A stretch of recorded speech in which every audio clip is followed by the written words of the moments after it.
Around Dodge City and in the territory on West, there's just one way to handle the killers and the spoilers, and that's with a U.S. Marshal and the smell of Gunsmoke.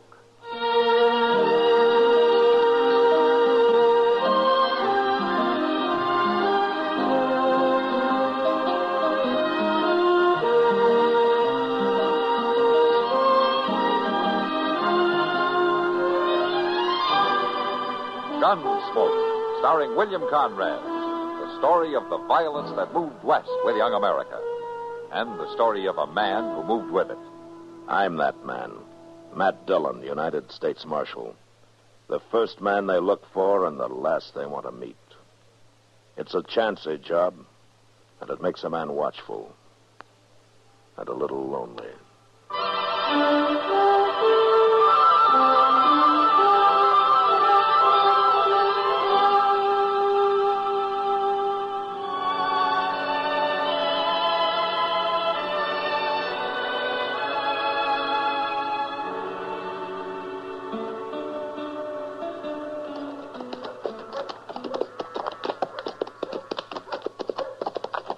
I don't think that's Orland Barkus over there, Mr. Dillon. No, that's his paw. Now, he probably knows where the boy is, though. Hey, let's wait here till he gets those sheep clear of the brush and out onto the grass. Look at that blamed dog go, Mr. Dillon. Why, he's doing more handling of them sheep than old Jeb is. Now, he's taking good care of them, all right. Now, let's go talk to Jeb. Sure do wish we didn't have to, Mr. Dillon. So do I, but we don't have much choice. No, sir. We sure don't. But ain't it too bad, though? He's such a nice old fella. Yeah, Jeb's all right. Miss Barkus is a fine lady, too. Chester, I like the family, too, and I'm just as sorry about this as you are. Yes, sir, Mr. Dillon. Howdy there, Marshal.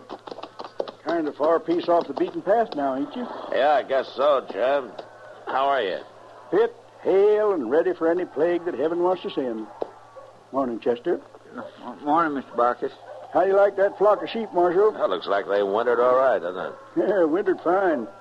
Mighty hungry right now, though. I reckon they'll be eating the heads off the next few days. If you ask me, they've already started to. Well, I've been holding them back there in the brush for a week and a half till this grass dried off. Put them on when it's muddy, and they just tromp it down without eating more than half of it. Sheep's got no sense at all. No, I guess not. Well, that dog of yours has sure got plenty of sense. He's about as close to human as I ever seen. Maybe better than some, Chester. That dog would fight a cougar or a wolf pack till they killed him before he'd let him cut a single sheep out of the flock. He always takes care of his own. It's born in him. Sheepdogs like that. Well.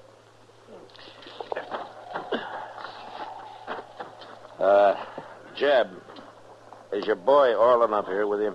He might be down around the house. I know, we stopped by there. Well, I don't know. I left before sunup this morning. Your wife said Orland didn't come home last night, Jeb. Now, Marshal, you know how young folks are. Yeah, sure, I know. Orland's been kind of restless lately. Growing pains, I reckon. Wants to stay around Dodge and work cattle this summer instead of going along when we take the sheep out onto the prairie. Yeah, he'll settle down after a while. You know where I might find him, Jeb? Well, he ought to be home any time now. Ordinarily, he ain't one to, one to stay out all night. Tell me, Marshal, is this something official? Yeah, I'm sorry, Jeb. It's trouble with the law. Well, Arlen ain't never been in no trouble. Not real trouble. Well, he is now. He was in town last night, Jeb. Till near morning, there was an argument over a poker game, and he shot Will Peterson. No. Did he kill him, Marshal? Will was still alive when we left to ride out here. Well, I don't hold none with gunfighting, but if Will Peterson drawed on my boy, he had a right to defend himself. Will wasn't wearing a gun. I don't believe it. Somebody's lying. Yeah, maybe, but that's something the jury's going to have to decide.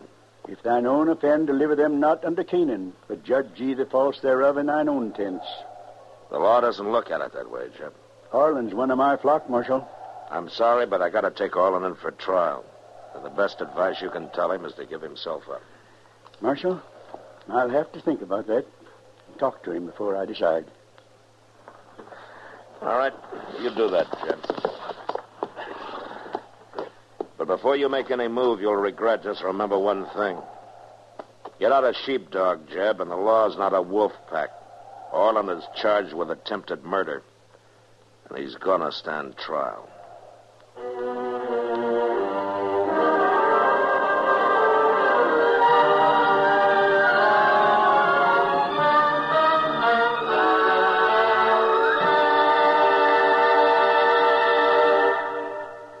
Another visit with Joe and Daphne Forsythe.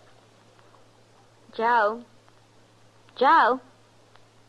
Joe, stop reading that paper and talk to me. I'm listening. Go ahead. Well, I was talking to Mrs. Snyder today. You know, she's the one whose boy had 31% less cavities. Uh-huh. Well, she thinks that we should buy bigger savings bonds. Uh-huh. She says that when people can afford it, it makes more sense. Oh, she says there are a lot of different denominations. They start at $25, but then there are $50, $100, $200, and even $500 bonds. Is that so? And then with the ones we've already bought through the payroll savings plan, we'd have quite a nest egg. Uh-huh. Are you listening to me? Uh-huh. Did you know that the total accumulated compounded semi-annual interest of the Series E savings bond will amount to 93 1/3% of the original purchasing price? Uh-huh. I thought so. Joe, what did I say? You said that United States savings bonds are a safe, easy way of investing. I did. That they help guard our country's freedom. And? They're the best investment in America's future. I said something else, too. Oh, yeah. You said that the total accumulated compounded semi-annual interest of the Series E savings bond will amount to 93 1/3% of the original purchase price. Well, now, how did you do that? Husband's trade secret.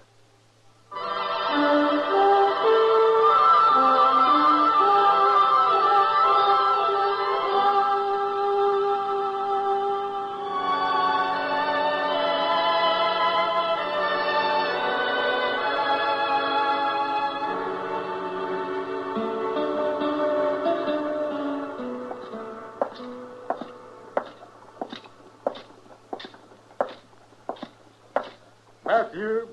What? It's me, Matthew. Oh, how are you, Miles? Have you been up to Doc's office? Yeah, I was just coming from there. Is, Will Peterson... He's still alive, Miles. Uh, Doc's doing all he can for him. Oh, it's a terrible thing, Matthew. Will's a fine man, hard-working, wife and family. Yeah, I know. It's pretty tough on Jeb Barkus, too. He just couldn't believe a son of his would shoot a man down the way Orland did. Miles, you were there last night. I mean, at the poker game, weren't you? Oh, I was. Tell me, was there any excuse at all for what the boy did? Will accused Orland of cheating with the cards, which she was doing, as well as all of us with a lick of sense knew he was. And the lad knew that we knew. Perhaps that's what made him so mad. Well, he's always been pretty touchy. Well, before one of us knew what he was up to, he hauled out his gun and shot Will twice. And then he ran out of the place, hollering he'd kill any one of us that came after him. If Will dies, that's cold-blooded murder, Matthew. Nothing else but. Well, it sure sounds like it. Well, I'll... Hey, Matthew, I think there's something that you ought to know. Oh, what? There's talk around town that's been getting louder all day. What kind of talk? Well, some of them are saying that you're not making any effort to find that boy and bring him in. And any of them think they could do a better job? It might be they're aiming to try, Matthew. Yeah, I see. Who's talking the loudest, Miles? Well, Riff Kelso mostly, I reckon. Yeah, sure. Riff always gets real law-abiding when he thinks there's a chance of making it mob law. Aye. Well, I thought maybe you ought to know about it. Well, I'm much obliged to you, Miles. Aye. Riff gets a bunch of drunken loafers around him. There's no telling what he might do. Mr. Dillon? Yeah, what is it, Chester? Old Jeb Barkus is over at the Long Branch. Oh? He slipped in the back way, says he wants to see you. Oh, good. Miles, let me know if anything serious gets started, will you? Oh, I surely will, Matthew. Is he by himself, Chester? Well, I don't know for sure.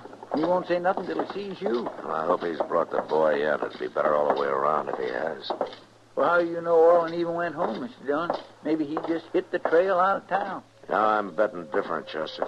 Orland's not trail-wise. He's never been away from home in his life. He'd need a bedroll and grub and money. He ran out on that poker game without even picking up his winnings.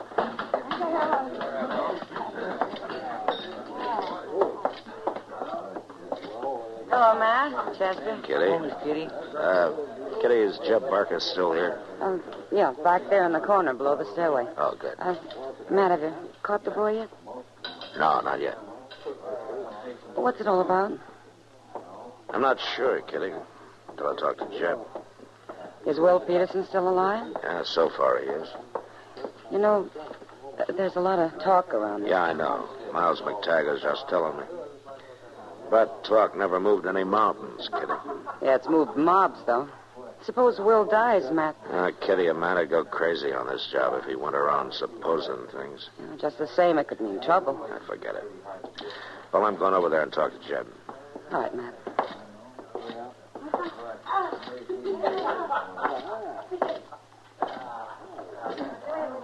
Evening, Jeb. I figured I ought to come and tell you, Marshal. It was the only just thing to do. Have you seen Orland? Yeah, I've seen him. Where is he? Marshal, we've been friends for a long time, you and me. I got all the respect in the world for you, but I reckon this time we're on opposite sides of the fence. Oh? Orland ain't guilty. He told me all about it. There was 3 of them jumped him just because he was winning, and all 3 of them was armed. He had to kill in self-defense. The others tell it in a different way, It's Jeb. lies they made up among themselves. Execute justice and righteousness in the land, the book says, but they won't. They're out to hang him. I heard the talk around town tonight. Judge Bent's an honest man, Jeb, and you know that. Orland will get a fair trial. I'm sorry, Marshal. He ain't going to trial. All right, Jeb. I've been laying back, giving you a chance because I figured it'd be better that way, but I can't do it any longer. You're making the biggest mistake of your life, Jeb. Now, you just think about it.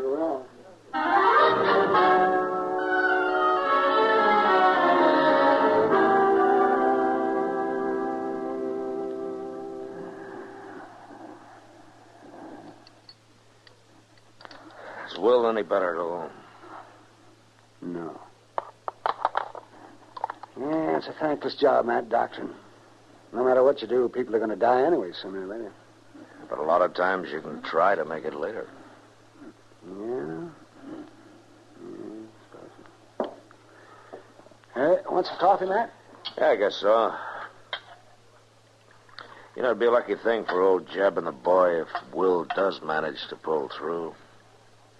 Found it, Matt, part of it's old Jeb's fault. He's rode too close herd on that young'un. Oh, thanks. He never give him a chance to grow up. Yeah, maybe you're right. Matt, people are going to go right on committing crimes and dying, no matter what you and I try to do about it. So why don't we just give up? I don't know, Doc. Why don't we? Maybe I should just stick to my coroner's job and forget the rest. Yeah, then all I have to do is tell if somebody's dead or not. Mr. Dillon? Yeah, Chester. Riff Kelso's coming down the street. Got a mob of drunks with him. He has, huh? Doc, I'll see you later. I'm going to arrest Orland and jail him on an assault charge before they really start something. Oh, Matt. Huh? Wait. Yeah. Will is dead. I'll bring Orland in for murder.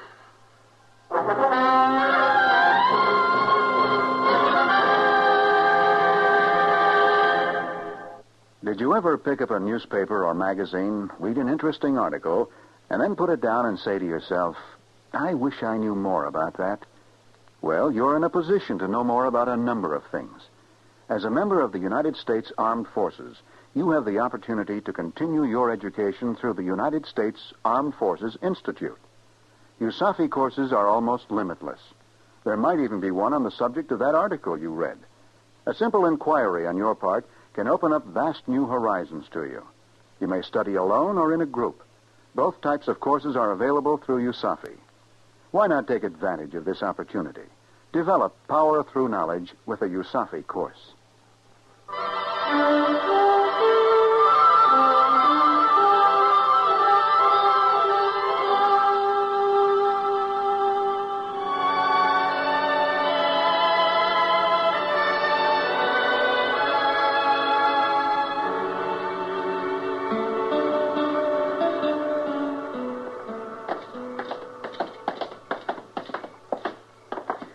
Here they come, Mr. Dillon. You've got quite a bunch with him. Yeah, they're barflies mostly, and drifters going along for the show. Keep your eye on Mike Ellery and Red Stoddard. I'll handle Rip Kelso, and the rest of them don't count. All right, Chick.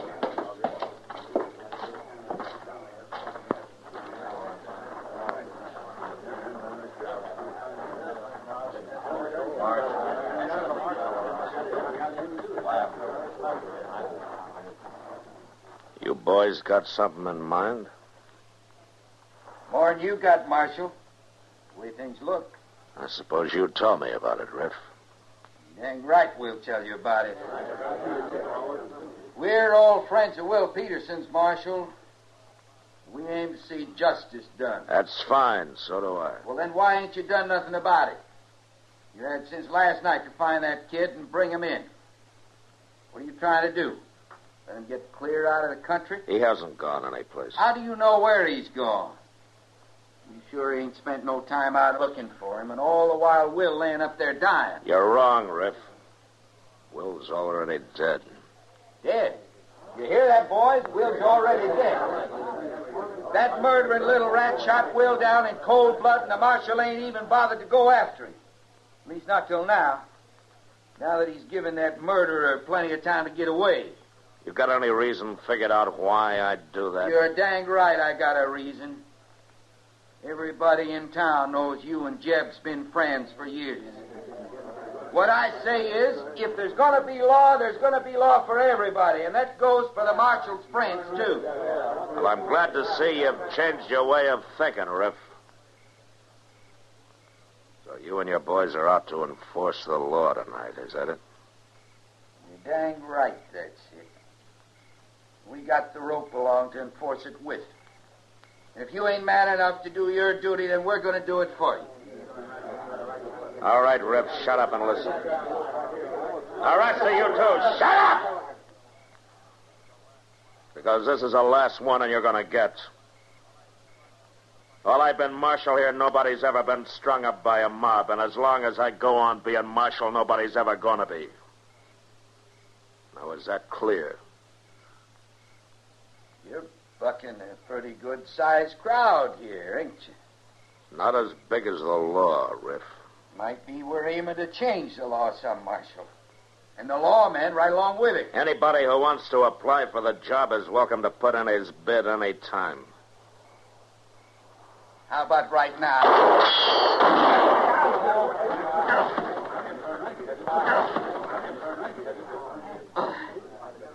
That's not the way to apply, Riff. Not with a gun. Now, are there any other candidates? All right, then a couple of you carry him upstairs and get Doc to patch him up. He's not hurt bad. And the rest of you get on about your business. Now, go on, move.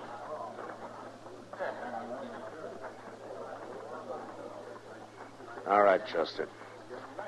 Let's go bring in Orland.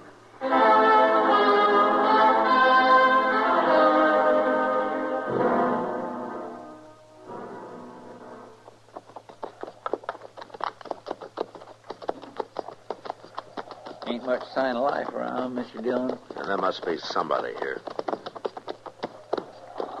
House is all dark. Yeah. Oh, watch yourself, Chester. No telling what that crazy kid will do. Yes, sir.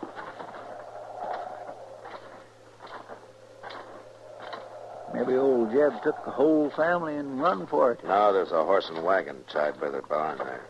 Oh, well, I don't reckon they'd go off and leave a horse standing hitched, would they? Who is it? Who's there?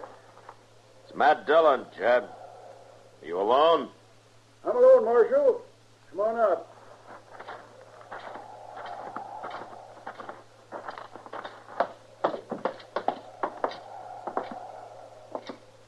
Jeb, I can't make it easy on you any longer.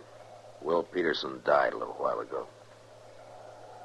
I reckon I already knowed it, Marshal. Somehow I just kind of felt it. The charge is murder now, Jeb. I've come for Orland. Yeah, I know. Orland come running home, Marshal, scared half to death. Just like he'd always done when he was a little shaver. Begged me to help him, and I listened to him and believed him. He was lying, Jeb. I was going to hide him, help him get away. I know places to hide. Jeb, where is he? Marshal, you told me that there was a lot more than just a wolf pack after the flock. You told me I was making the biggest mistake of my life. Jeb. Now, wait a minute. When I come back out from town tonight, Orland was fixing to leave on his own. He broke into the box where we keep our savings. Pretty near $300. And he hit his maw when she tried to stop him. Hurt her pretty bad. Where'd he go, Jeb? I found him out in the barn, Marshal, saddling his horse. He had some food and my rifle that he was aiming to take along. I argued with him, and he laughed, and he said, sure, Will Peterson wasn't wearing no gun. I grabbed the rifle away from him, and he knocked me down. Then he drawed his gun and aimed it at me. Aimed his gun at his own father. Jeb, you're going to have to tell me. Where is he? I was just fixing to drive into town, Marshal. Orland's there in the back of the wagon. I shot him dead.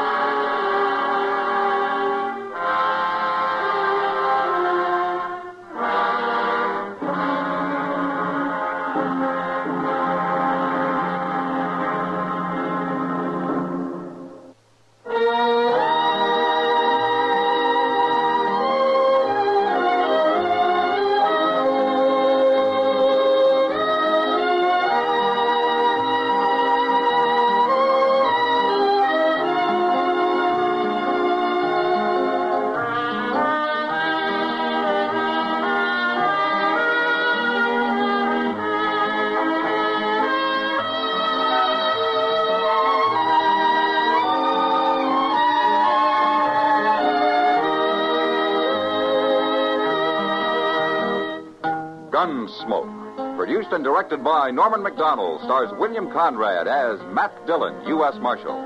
The script was specially written for Gunsmoke by Les Crutchfield, with editorial supervision by John Meston. The music was composed and conducted by Rex Corey. Sound patterns were by Ray Kemper and Bill James. Featured in the cast were Parley Baer as Chester, Howard McNear as Doc, and George